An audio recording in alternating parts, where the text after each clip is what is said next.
Okay, hello, ladies and gentlemen. Welcome back to American LFC. I am Nate. We're talking to my brother Eli, and today we are discussing the Merseyside Derby and how Liverpool defeated their arch rivals, Everton.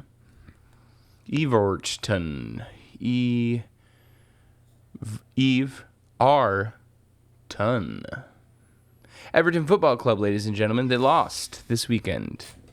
Eli, how are you feeling about the game? Good.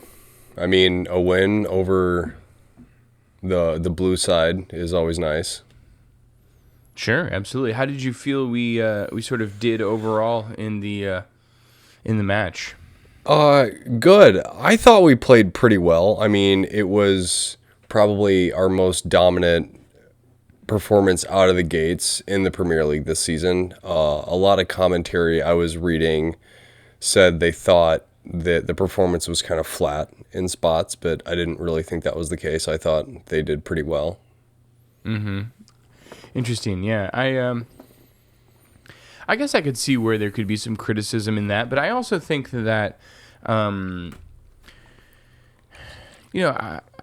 think that Everton set up well. It's a Sean Dyche side. Like, what they're going to do, and they're organized, and they did what they were going to do pretty well. And I would argue that the few moments in time that Everton were pushing forward, either on a set piece or a corner kick, or even them losing the ball in our defensive third, were the moments that we looked most threatening because we could beat them in transition and get in behind. And we probably should have scored 2 goals in the first couple of minutes, to be honest. But that's neither here nor there. Well, Klopp even mentioned that in his post-match, that he thought the finishing probably could have been a bit better. But, Yeah, 100%. I mean, I think that there were 2 situations where and also just choice for final third balls, right? Like, I think the thing is that we had 2 very strong opportunities to beat them on the counter, and we just kind of made the wrong decisions. They just fell flat, Like the Diaz, like the first break was, I believe Diaz got it in about the 18-yard box. He takes a touch and he takes it to his left to hit cross the goal frame to the far post, which is like a totally reasonable choice, but also it just gave 1 extra touch for Ashley Cole. What it was? Ashley Young. Ashley Young, different player. Oops. Yep. 15 years off. Ashley Young gave him an opportunity to get back to make the tackle, and we ended up getting a corner kick out of it, which is great. Maintain possession, another opportunity to get a shot on goal, but it just didn't feel like it was the right choice to take it out wide. It felt like he should have cut in, or there were a couple other players, hit it across the 6 to Mo. Anyway, I don't mean to be skipping ahead, which I think I might be doing. What is this clip that you have here for longest serving player? Is that something that you want to talk about now, or you want to get into that later? I mean, we can talk about it now. I mean, it's just interesting. I saw this last week that Joe Gomez is currently our longest serving player. Oh, that's interesting. That makes sense. Where's he at on here? At 8 years and 5 months.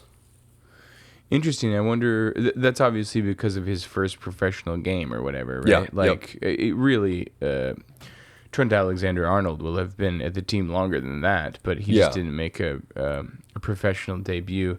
He's probably not that far behind him. What, 6 years? Yeah, gotta be. 6.5 years or whatever. I mean, he definitely started at 18. Like, he made. But that makes sense. Joe Gomez is I don't want to skip too far ahead. We'll talk about it later in the second half. But I was excited to see Joe Gomez come in after the first goal in the position that he was placed in. I'll just say that. Exactly. Yep. Okay. Yeah. Is there much else to talk about besides the first 25 minutes? It did feel like they were able to manage their game plan pretty well, and it didn't seem like our game plan was sort of coming off that well. How did you feel about Tsimikas just in general? Like, what's your vibe on him playing? Well, I thought he did pretty well the first half. We were definitely missing the sharpness of the cross that we get from Andy Robertson.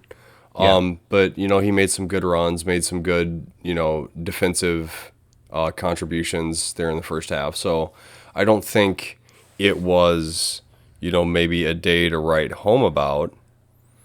Yeah, actually, FootMob gave him the lowest match rating on the team at a 6.8. So, Yeah. Yeah, it's interesting. I was like, look, you got to cut him a little bit of slack. He's second choice left back for a reason. He's coming in, and it's not just like, there's a lot of mental expectations that goes along with the position that he's currently filling, right? There's like a psychology to coming in and playing one game and being like, oh, the starter ahead of me is serving a 1-game ban. I just got to come in and knock it out of the park. Or I got to just come in and keep things afloat. There's a different psychology coming in and being like, I have to hold down this position for 10 to like 14 weeks. right. Well, and I did see that this was the first derby he played in, despite having been here for over 3 years. That this was his first derby. Yeah, I mean, that can't be too surprising because if there's a person that you would put in a derby on the top of your list, it would be Andy Robertson. Yeah, because 100%. Yeah, like he's just the type of person that you want in that game. So yeah, it's not super surprising to hear that to me.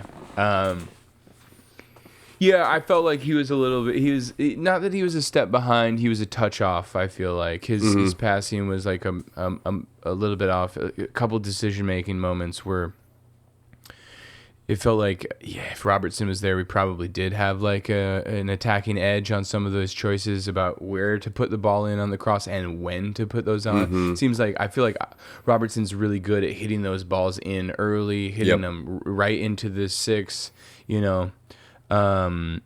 That sort of stuff, like where Jota can really succeed. Like he's great at the poaching from the 6-yard box, put it up towards his head, and he'll, find the opposite post. But I'm also curious. I'm seeing.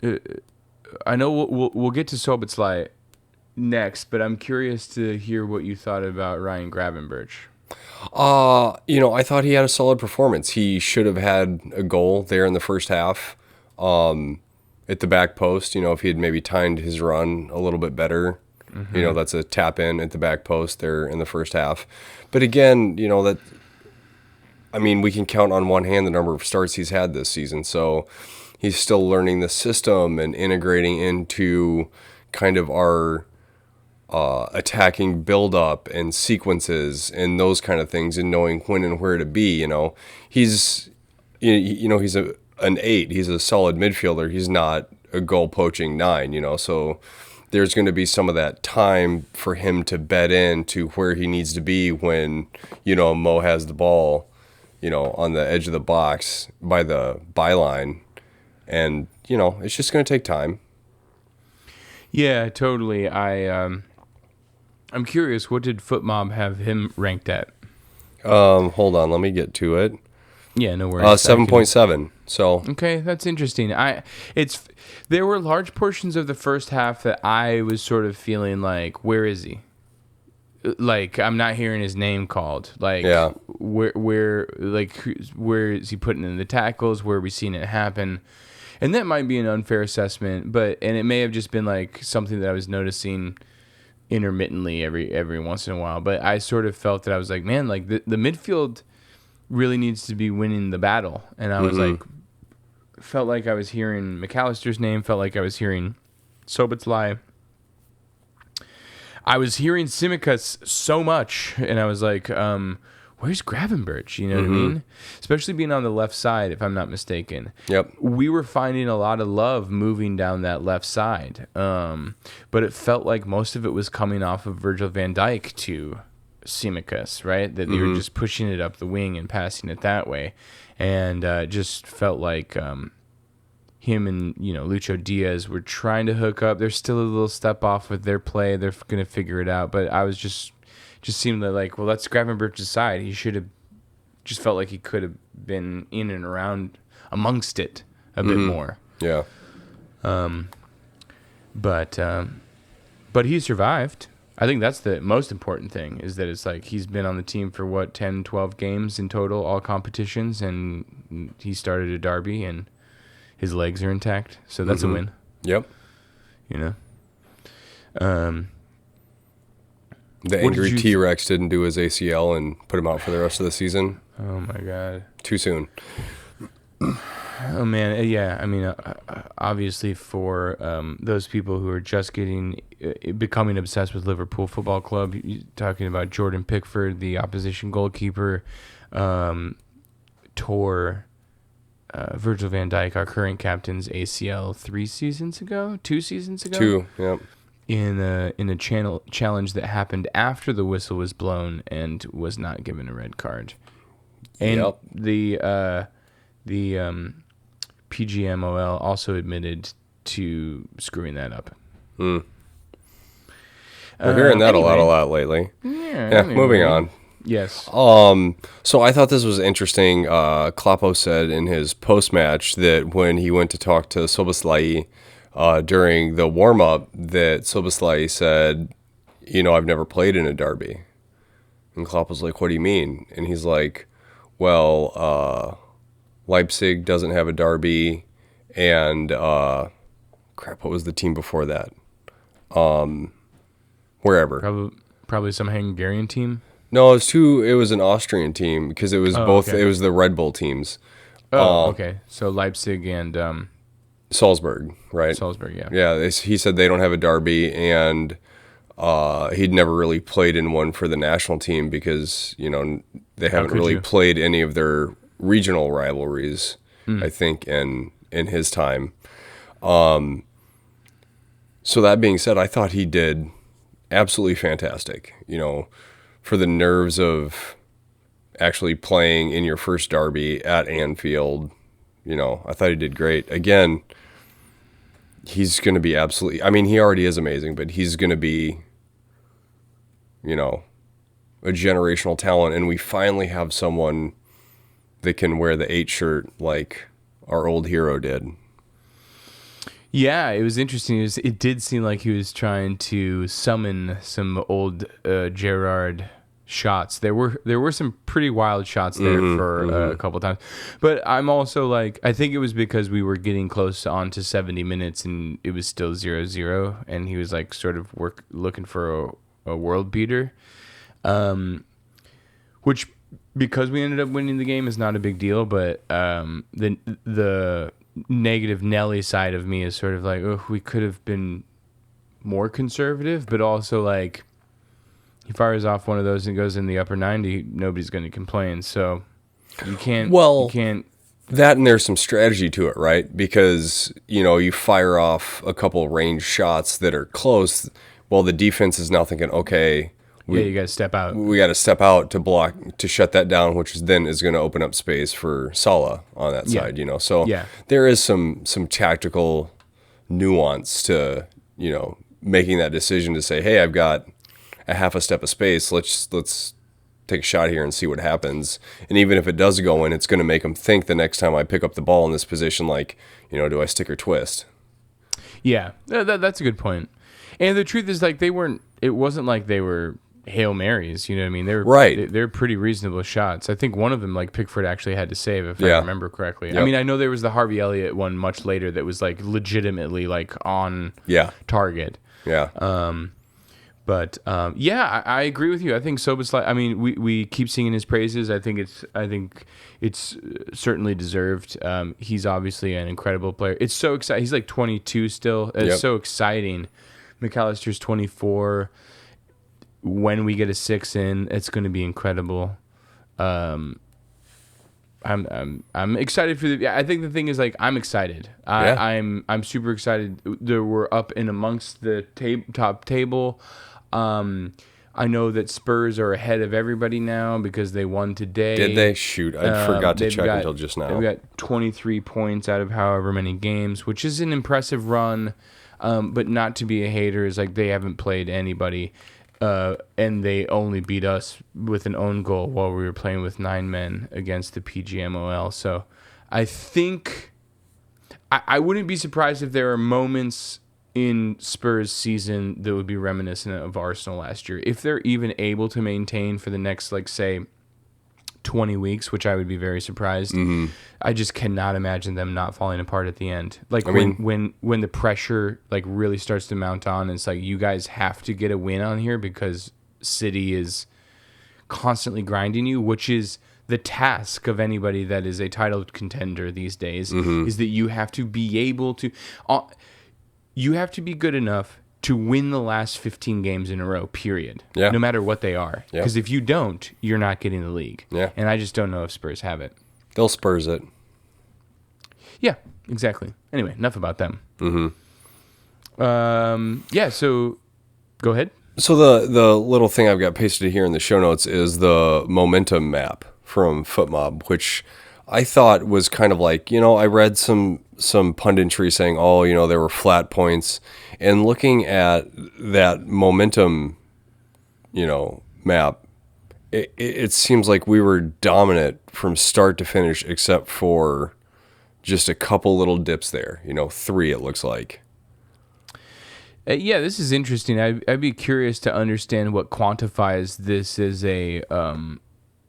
as like an analytic. Like, how are they measuring this? I will definitely agree that it does. They did start. I think they got like a corner kick early on, right? And they were the Dominic Calvin-Lewis header right at Allison in the first 36 seconds of the game, I believe. The commentators wouldn't shut up about how that was Everton had a shot on target, and Liverpool the entire first half had no shots on target. And it was like, yeah, but how many shots did we actually create? It's like one of them will go on target. You just got to keep shooting. Yeah, which kind of gets us to the next little analytic graphic there, that possession in the first half was 74% in our favor. So this is just the first half? That's just, yeah, I've got 2 of them in there. Yep. Yeah, shots on target, 1 apiece. How many shots? They don't have shots. Oh, total shots. 11. 11, yeah. 11. Yeah. Right, and the thing is, like, purists would be like, yeah, 11 shots is nothing because you only got 1 of them on target. But look, I would say there's, like, we're playing against a very defensive side.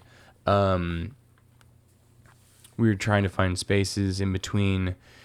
They went down to 10 men at the 36th minute, I believe, which just creates even less space counterintuitively, but that's just the way it is. Right. So you just drop back to be 10 and they basically hope there's an outlet. So I think that that's still an impressive stat, and I think that we're not even a quarter. What are we, like a quarter into the season? I think 11 shots on target. 11 shots in the first half. Those will start to be more on target. Yeah. So you actually touched on, really, in my opinion, the only other talking point from the first half is it's the first time a second yellow card has been issued against. Okay, it's the second time. Okay, let me start over and compose myself here. Okay. It is the first time in 8 years since one Sadio Mane got a second yellow card against Liverpool. It's been 8 years. I don't understand this stat. So wait, so you're saying in opposition, right? Right. So Liverpool is playing a team. Yep. Right? And somebody's been given a yellow card in the game. Yep. The last time that a player on the opposing team has received a second yellow card to send somebody off against Liverpool was 8 years ago when Sadio Mane was playing for Southampton. Yep. And I remember that game too, because I was like, wow, that guy's he's got some fire in him. Yeah. Turned out that to be startling. True. Right? How is that possible? Meanwhile, we've gotten 5 red cards in 9 games. I know that one of them was overturned. I'm counting it. I know that the pundits and the statistics won't count McAllister's card as a red card, but we played 30% of the game with 10 people, so it's a red card. In my opinion. Yeah. So that's incredible. Yeah. That's incredible stat. Wow. Okay. Yeah. When are we going to start getting to the stats of how many times we had the early kickoff on a Saturday after an international break? Oh, that's down there a little bit. Yeah, I got that in there. Great. Okay, good. Yep. We should talk in the first half. Like, we should talk about the Ashley Young cards, right? Yeah. Like the first card. I mean, both of them were against Lucho Diaz. Yeah. Right. Yeah. The first one is in transition. When Everton gets caught on the ball, they were trying to go into our defensive third. You know, it's in the middle third of the park. We win in transition. Diaz beats him on the foot. Basically, he's going to have a breakaway clean away from Ashley Young. Young just sticks his leg out. Yellow card every day of the week. Like, no question. Yeah. Couple minutes later, less than 10, I think, maybe 10 minutes later. I think 8 or 9, yeah. Yeah, Diaz beats him on the outside corner going around he's heading towards the box in the byline. He beats him. Young goes to ground. Diaz plants his foot in front of it, and he has to go through him. He doesn't even get the ball, actually. Mm-hmm. He attempts to, but he has to go through Diaz. I mean, it's also a very clear yellow card. Yeah. I mean, I think both of them are really clear. I think it's just like, I want to try and be objective. I know that we'll always have red-colored glasses on, but I'm also sort of just trying to think, like, I don't want to just be fans that complain about the PGMOL. I want to see consistency in calls, and it feels to me like those were reasonable calls. Yeah, absolutely. I mean, and that's kind of like what the commentary that I saw was like, it's taken 8 years and 2 very clear-cut yellow cards for this to happen again. Yeah, so I guess is there a conspiracy theory that it's just like we're not giving enough red second yellows going on against Liverpool? Yep. Are there any other? I mean, we should find out if there are other statistics to see what other clubs, like, what the situation is. I'd just be curious to be like, when was the last time when the last 2 times that happened to City? When the last 2 times that happened to United? What was the last 2 times that happened to Arsenal? Yeah. I would just be curious. For another day. Yeah. We'll leave that stat for another day.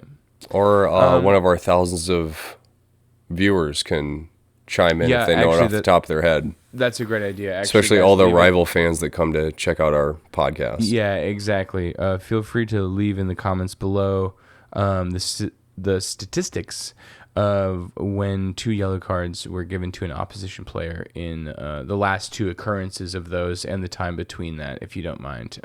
Help us out. Everyone. Crowdsource it. Okay, so there's a second half to this game, I hear. Yeah. Is that true? Thankfully. Mm-hmm. And what happened? Well, we scored 2 goals. Spoiler alert. Dang. Yeah. Bottom line up front. So the first one it's a penalty from a pretty clear handball, right? Yeah. His arm is up. It's out of position. I did have some intestinal discomfort that VAR was going to say, no, that's not a penalty, just because of how things have gone. Yeah, once bitten, twice shy. You know, how VAR has treated us so far this year. But as they kept showing the replays, and they were even doing it in slow motion, and I turned to Dad and said that they're not supposed to do that. Yeah, that's one of the things that I'm glad that you said that, because that's one of the things I'm like, I'm of the same mindset for that too. Is like, I want the rules to be consistent. Yeah, that's all I want. Yeah, is a consistent application of yes. So the thing is, like, they're not supposed to be playing the VAR playbacks in slow motion, right? It's really frustrating because the PGMOL will sit on their their tower and be like, well, the rule says we can't stop the game after we've made a mistake. The rule says we can't do this. The rule says we can't do that. Okay? And all of those things would be used to make the game better for the consumer, i.e. more fun, more interesting.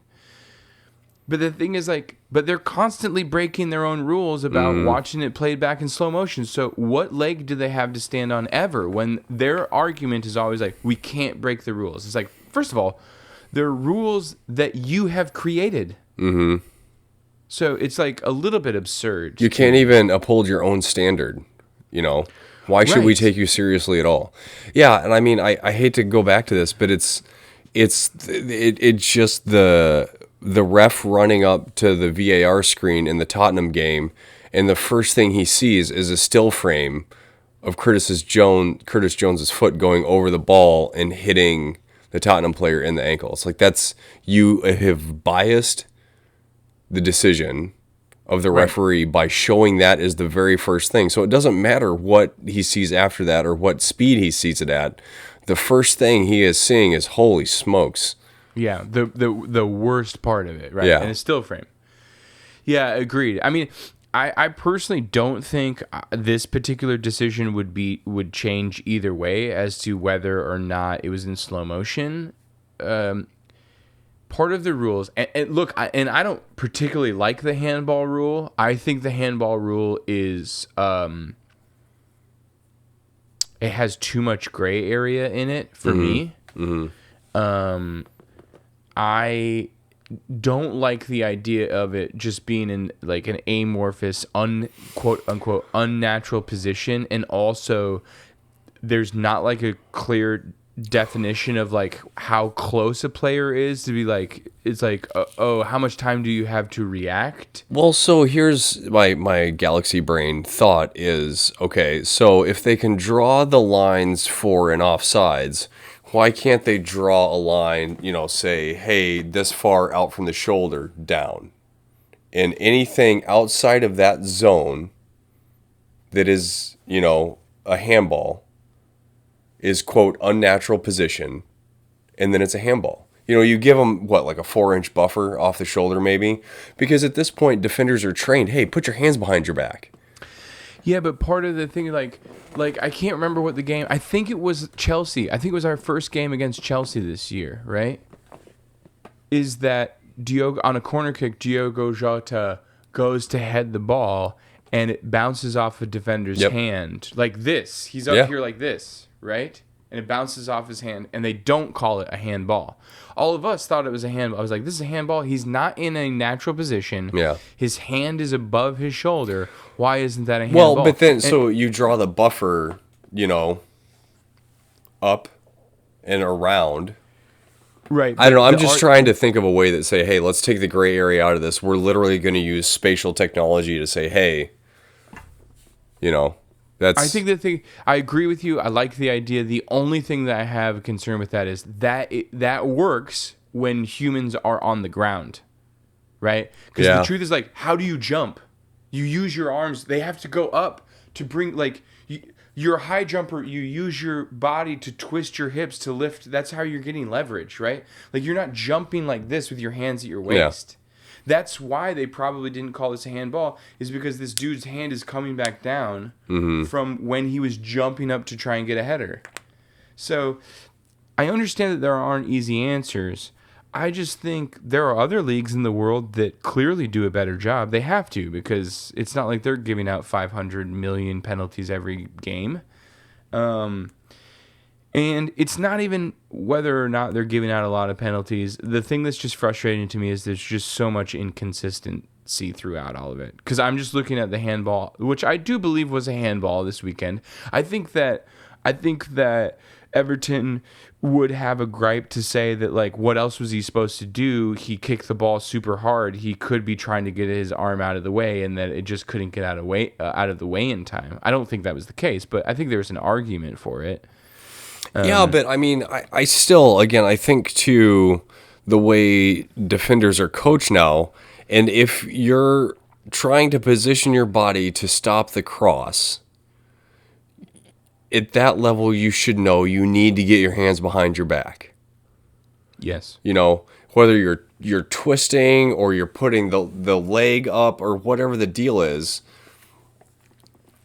I mean, you got to know you got to have your hands behind your back.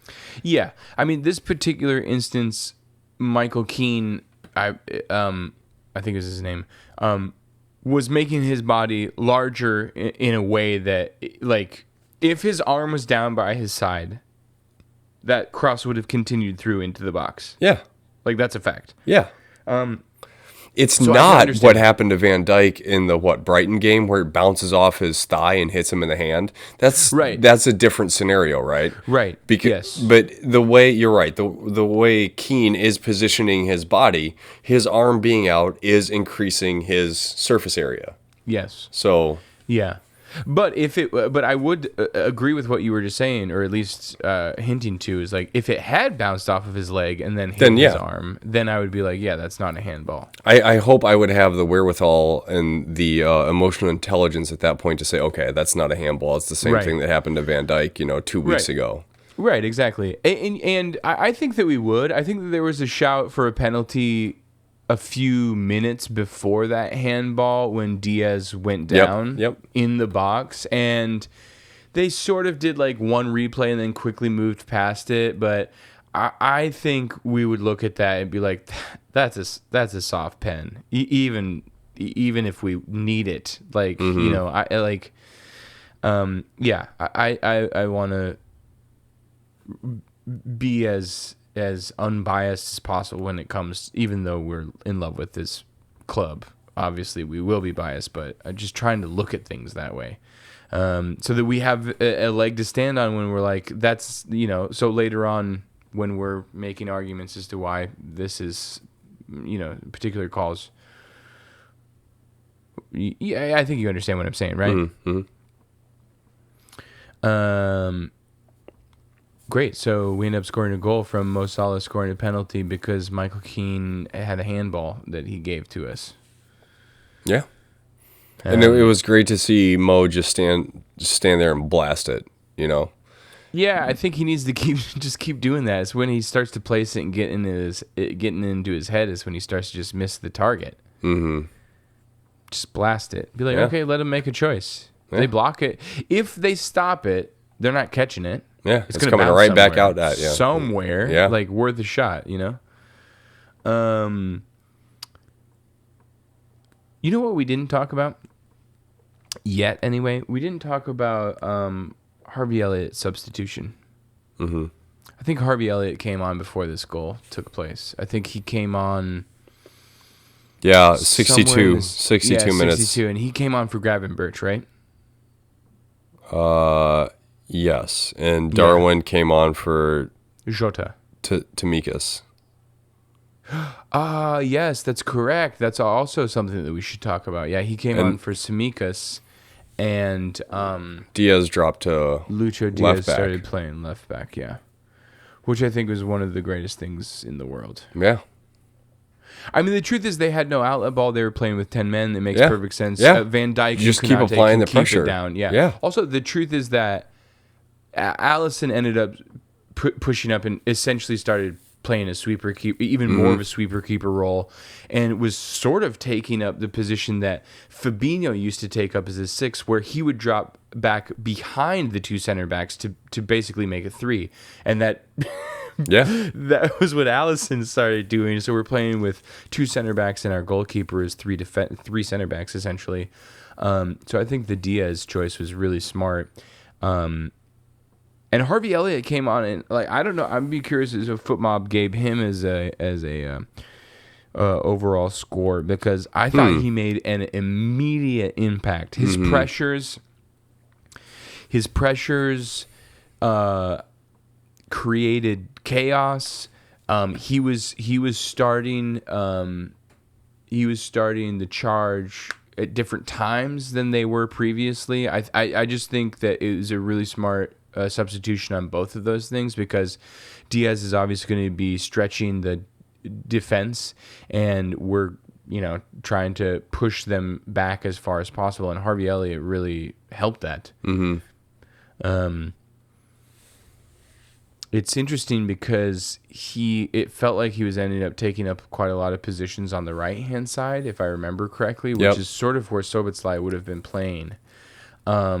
And you normally wouldn't want to see something like that happen, right? Because Harvey is the left-footed who cuts into the box, who would be playing just yards off of Mo Salah, who's left-footed and cuts in from the box, right? You kind of want Szoboszlai to be right-footed so that you have the overlap so that he can cut to the byline and cut in if need be. But The truth is like Harvey Elliott was finding a lot of spaces just off of Mo Salah to his left, further into the center field, and I think that's because they had to double team or at least give the impression that they were going to be double teaming Mo Salah whenever he got the ball out of the wing because he was causing trouble. Yeah, I can't remember the guy's name. Oh my God, what is his name? Their left back, but he had an absolutely great game because he kind of kept Mo Salah under control. I mean, there's nothing you can do from the penalty spot, but when it was an open play, he was doing really well. Yeah.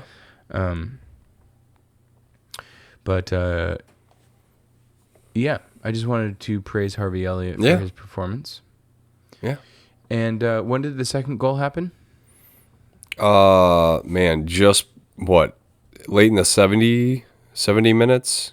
No, it looks like it's even later than that. Yeah, early 80s maybe? Before, yeah. I saw a beautiful aerial view from like the spider cam of that second goal. And just, to me, that was really like vintage Liverpool, that we regain possession, we quickly play it through, and then bam, it's in the back of the net before you even realize that you're in trouble, because it was just so fast.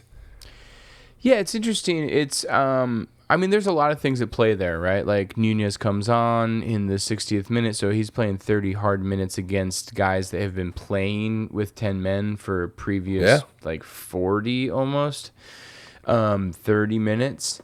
And so tired legs, incredibly fast player comes on, like, you're like, oh God, I have to deal with this. Yeah.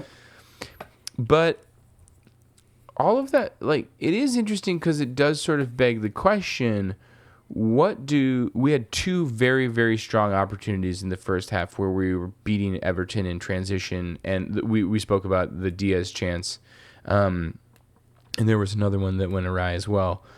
It is interesting. It's like, I wonder what that transition could have looked like if Darwin had started instead of Jota had started, and it was flip-flopped. Look, Monday morning quarterbacking, like sort of what is this, sliding doors moments, all that sort of stuff. But it's just an interesting thought experiment to think there's like, I mean, Darwin Nunez, I think, is our fastest player, if that's correct. In a dead sprint, he's faster than Mo Salah. That sounds right. So, just an interesting question. I get it though, and from Klopp's point of view, it does make a lot of sense to save Darwin for the last 30 minutes of the game, but it's great because we're kind of spoiled for choice in attack, right? Yeah. Because you have Jota that has kind of that guile that's going to more mentally exhaust a defense. It's like, man, this guy's a tricky customer. I got to be on my toes, just constantly thinking and trying to figure out what he's doing. And then you bring on Diaz, which is a different dimensional threat, but you've been playing for the last hour, and now not only are you mentally tired, but your legs are tired, and now you have probably one of the fastest dudes in the league running at you. Yeah. And, you're just, I don't envy those guys that are in that position. Well, I mean, they get paid a lot of money, but still, that's not a good day at the office when you have to go with those different kind of decisions. And then when Gakpo gets back, it's a different, dimension there too, because he's kind of more of that false nine. So it's like we've got three different options through the middle, two of which of those can play on the wing too. So it's just, I love it, just the dynamism of our attack right now. Yeah.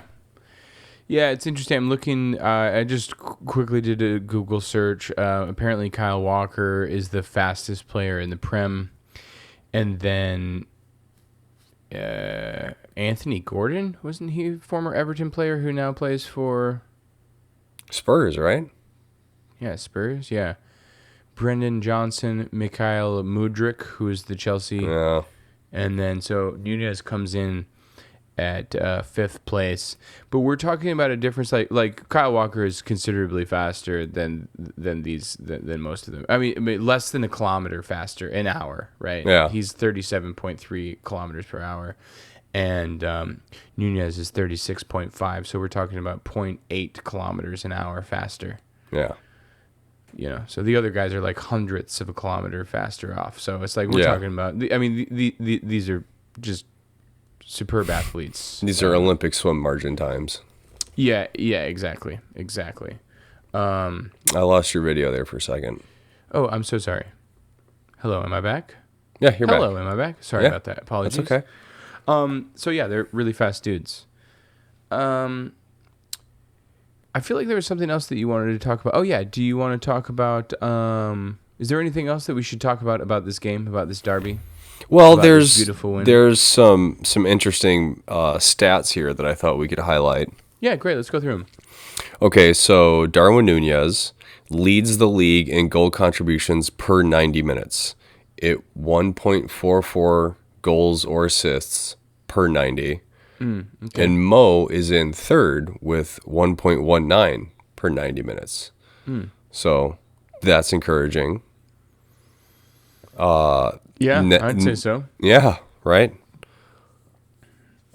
Next is Mo Salah has now scored more goals at Anfield than Steven Gerrard and one Kenny Dalglish.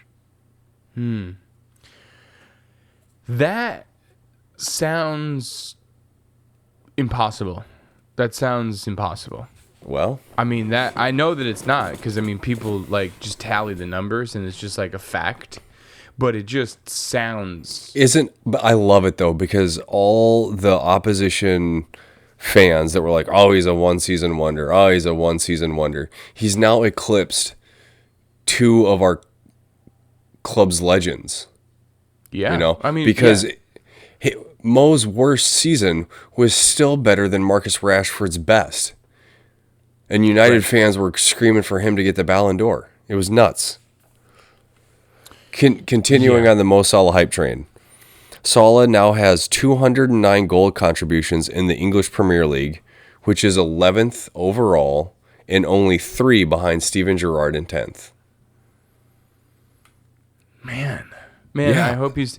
Do you think he's going to? Long may his reign continue. Do you think he's going to leave in January? I hope not. I mean, if I were in Mo's shoes right now and I was starting to see things like this popping up, like, oh, I just passed King Kenny for goals at Anfield. Let's see how much further we can go.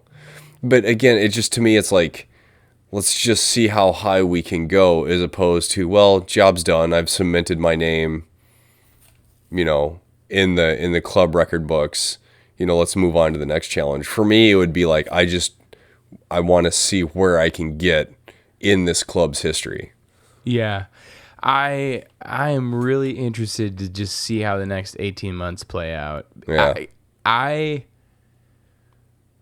wouldn't be surprised if anything happens. I wouldn't be surprised if he leaves this January. I wouldn't be surprised if he leaves this coming summer. And I also wouldn't be surprised if he stays the entire length of his contract and goes on a free at the end and takes an absolute treasure's worth of signing bonus to the Saudi Arabian League. And that would give him another 18 months in the EPL, racking up even more statistics to his already very full stat book. So I wouldn't be surprised at any of those things, to be honest. I saw a article from This Is Anfield, a fabulous website you should check out, that the author was basically postulating that Liverpool's return to form this year is because Van Dijk is kind of back at his pre-injury best. And they highlighted that he had 5 clearances and won 12 of his 17 duels. Okay. So, that's good. Yeah, absolutely. And then continuing with the interesting defense stats, only Arsenal and City have conceded fewer goals than us this season. Well, I just looked it up, and so has Tottenham Hotspur. And Spurs maintained it. Yeah. Okay. So those three. Allowed 8. Well, let's just say this out loud really quickly. That's impressive considering we've been talking about how poor our defense is this year. You know? And also, it's not in the notes, but I saw on Reddit earlier this evening that in calendar year 2023, Allison has kept the most clean sheets in the Premier League. That's interesting. Well, we had a pretty good run at the end of last season. Yeah, well, hey. He has not been keeping a lot of clean sheets this season. We'll say No. that. He's got 2, I think, which is not great. But that's okay. Anything else that we want to touch on? I don't know if we want to. I think we can go on. We've highlighted the match ratings that I think were worth talking about, so we can skip on down to the thing that you mentioned earlier that you wanted to talk a little bit about with Joe Gomez. Yeah. Yes. Oh, about him going to left back. Yeah. I am really excited to see that. I hope that I just wish that he would do that. I just wish that Joe Gomez would play left back. Yeah. I think, like, obviously, Joel Matip comes in for Konate to avoid the possible red card, which we should probably talk about. Just really quick, 30 seconds. Would you have given him a red card, second yellow? No. Okay. You don't think that was a yellow card? No. Okay. I think that any other foul on the field, he would have gotten a yellow card for that. Okay. I think it would have been a really soft yellow, but I think they would have if he hadn't already gotten one. Just saying. Yeah. Well, maybe it's just time that we thank the inconsistency working in our favor for once. Yeah. And I'm fine with that. You know what I mean? We were already up 1-0 by that point anyway, right? I think. Yeah. Yep. Yeah. So okay, whatever. 10. We were. Honestly, fine. Send him off. We would have had a better chance of scoring more goals with 10 players anyway. 10 on 10, we would have it would have been a better game. As the season has proved, right? Yeah. I thought that I genuinely think, look, they only had 10 players. They were clearly gassed by the end of the game. Once Darwin Núñez goal goes in, they've completely dropped their heads. So this is not a good set of what am I looking for? Like, this isn't a great sample set, right? Mm-hmm. But when Joe Gomez came in after the second goal, it just felt to me like there was such a defensive solidity to what we were doing that they had no out ball anyway, so it's not a good example again. But boy, I was just like, he's not bombing up the left wing. He is tucking in. He's staying defensive. Yep. Like, we've got a solid base, and Yeah.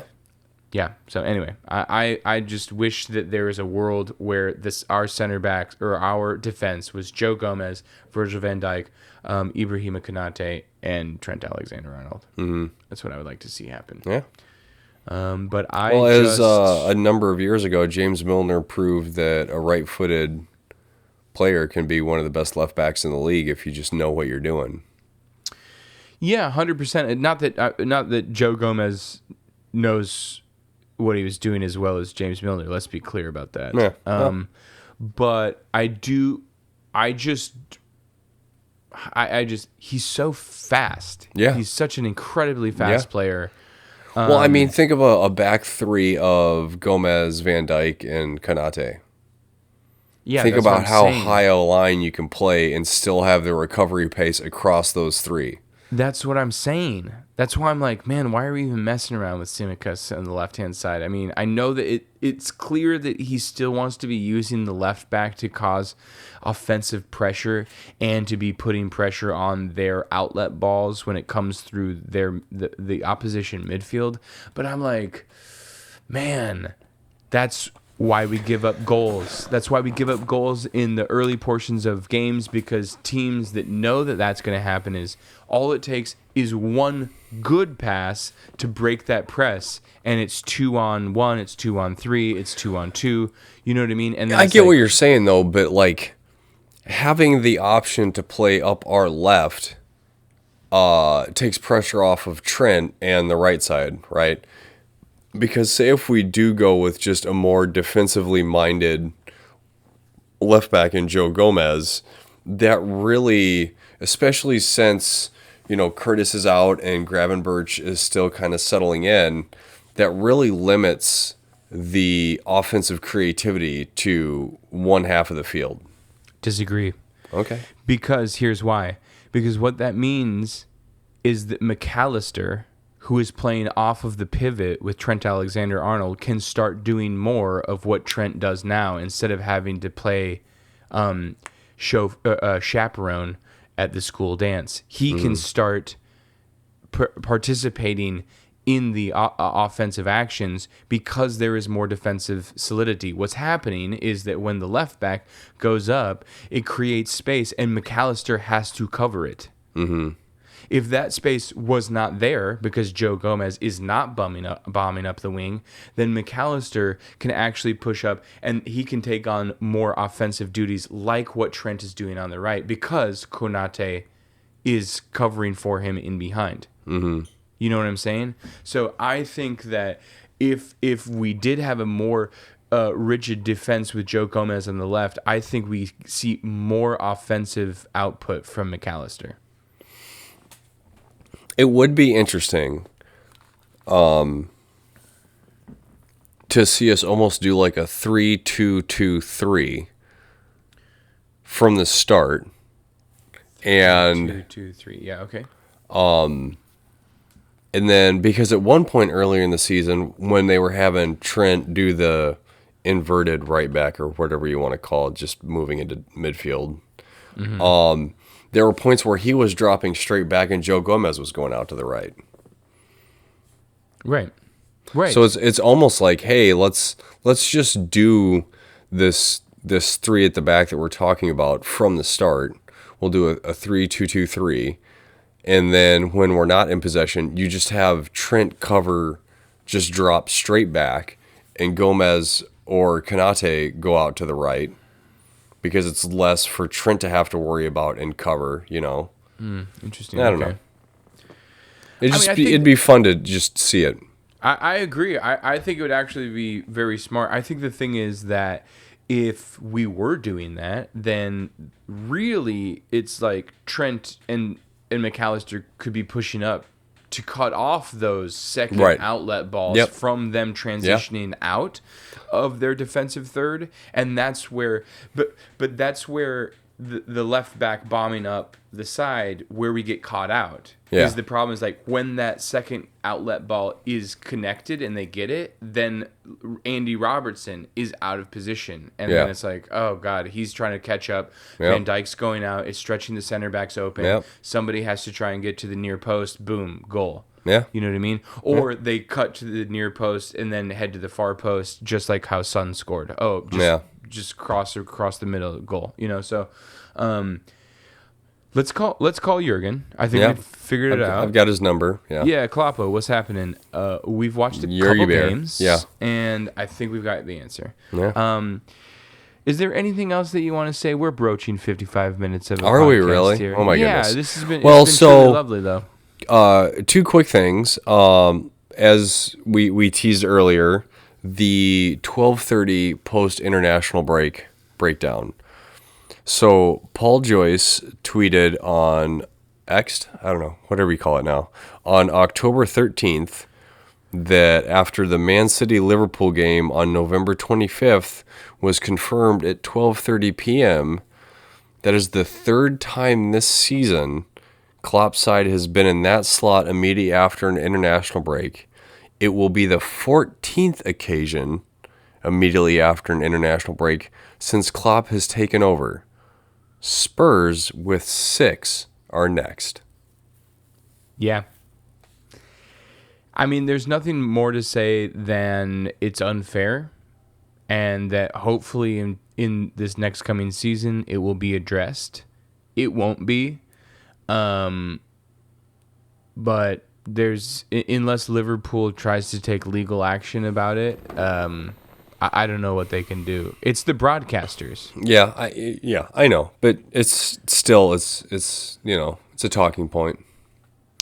Yeah, I think it's definitely something that we should revisit. I mean, just because this one's going a little bit long, I think we should revisit when we're leading up to the Man City game because we'll have ample time to talk about it. Yeah.